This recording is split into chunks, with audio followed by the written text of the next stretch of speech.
Шымкент бас компаниясының жаңа дизайнмен сәнделген автобустары енді қаланың орталық бөлігіндегі тұрғындарға қызмет көрсетеді. Көлік саласының өкілдері шаһардың сырт жағындағы аймақтарды да назардан тыс қалдырмаған. Өйткені мамандар 10 әлеуметтік бағытты белгілеп қойған. Алдағы уақытта осы саладағы жұмыстарға қазынадан қаржы бөлінбек. Қалаға 40 елді мекен 2015 жыл қосылған болатын. Сол себепті біз 2017 жылдың басында сол 40 елді мекенді автобуспен, яғни жолаушыларды тасымалдау мәселесі көтерілген болатын. Соған байланысты біз 10 әлеуметтік маңызы бар бағыт белгілеп, оны облыстық мәслихаттың шешімімен бекіткен болатынбыз. Ол әлеуметтік маңызы бар дегеніміз не? Ол бізде сол халықтарды қалаға жеткізіп, яғни ары қарай біз бюджет есебінен субсидия қоятын.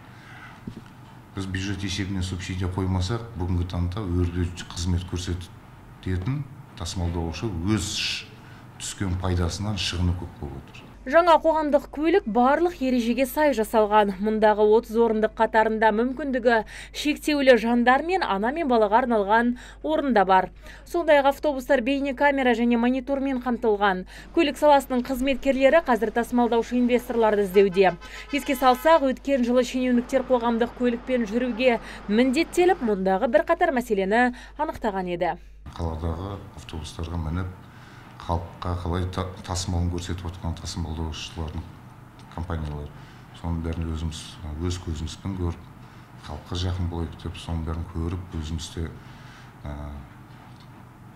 белгілі болды.